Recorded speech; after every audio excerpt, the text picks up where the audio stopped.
then let's start with you on this next question.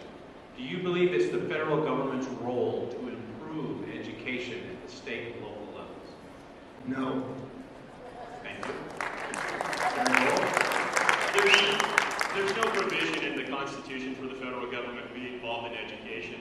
What they really need to do is get out of education and let the states, and actually education should be pushed down to the lowest level. Your local school board, you as an individual have a lot more control over what a local school board does than you do over a county superintendent, the state legislature, or Congress. Decisions ought to be pushed down to the lowest level. Once upon a time I met with an individual that served in Parliament in New Zealand. And how they do it in New Zealand, and their population is kind of small, so you can kind of relate to it as a state. But what they do is they block grant money directly to the school itself. The principal acts as the CEO, and he has a board of 3 parents that are elected by the other parents. To get elected, you have to have kids in the school.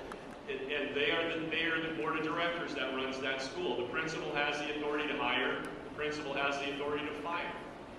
That's the way that you get education squared back away in the United States. Again, that's how it used to be. That's not how it is anymore. We've got teachers' unions that run out of control. We have rubber rooms where we put people that ought to be fired, where they sit around for 5 years waiting to be terminated. That's ridiculous. In this Arizona legislature, we got rid of tenure because we didn't think that it was right when you have to lay people off, that you have to lay off the last person hired. You ought to be, the American way is we keep the guy that does their job the best. We let the other people go find something else to do that they do better. And these are the kind of decisions that I've helped make in the legislature. These are the kind of decisions that I would like to go and represent you in Congress in making. I have the experience to do this, folks. Thank you. Commend Senator Gould, very thoughtful response. And this is where it's not just, no, the federal government shouldn't do it. Absolutely. It's got to be, there's an understanding, and we as Republicans believe that local control, those at the local level make the best decisions, and they monitor the purse. And this is where, send it back to the states, as President Reagan wanted to do. He had so many things, including you mentioned the Simpson-Mazzoli Act that I want to speak to as well, if I have remaining time. Get rid of the Department of Education and send this back to the states. The states, through the Department of Ed, block grant down to the local school districts those funds. They make those decisions with local members of the school board who are setting the agenda. And this is where it's not just that. We need to bring free market principles, the essence of who we are as America, to our schools. It works. Arizona here, when we have voucher systems, and you can have transport your education and go to this school because, you know what, I like their programs. I like the fact that Poston Butte High School, every student has a laptop, and they have cutting-edge technology. Their teachers that they recruit, they're trying to give incentive pay for the top performers. We need to start using what has worked for America for centuries and put that into education.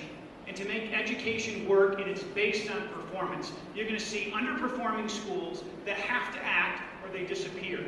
Or the private sector with charter schools coming in and religious schools that come in and fill that gap. I'm all for that. We need to go to the local level. And lastly, the 30 seconds I have, the Simpson-Mazzoli Act. You mentioned 1986, 2 million people, illegals, were given outright amnesty. How did it work? It failed. Now we have 12 million. 5, 6 times, could be 10 times that number.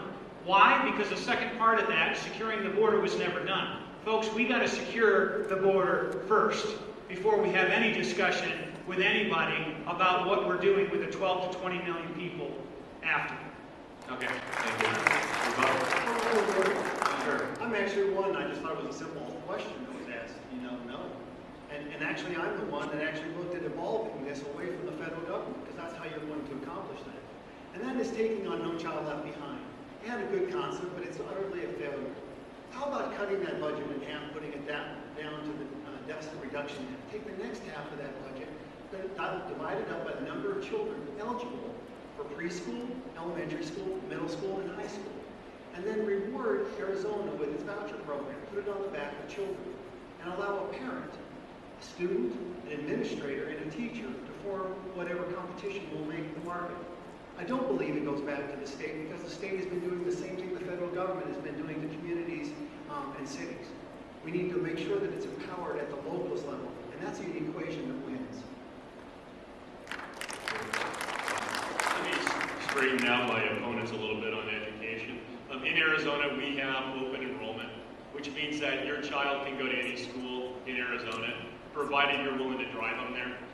That's how it currently works in Arizona. Arizona leads the nation in charter schools. We do a better job at charter schools than anybody else does in the country. We also have a private school tax credit vouchers where you can make a dollar per dollar donation to send a child to private school if you'd like to do that. That actually saves money because the money that it's about a 3-to-1 savings on any dollar that you give to those. But Arizona does a good job on this, but we do need to get it down to the classroom. We have folks at the legislature that seem, and it's the nature of man, and it's sorry to say, people will consolidate power to themselves. They need to be strong enough to overcome that and to push those decisions down to the lowest level possible, because those are the boots on the ground. Those are the folks that actually see what's going on. They have a better handle on it than we do sitting up high here in government.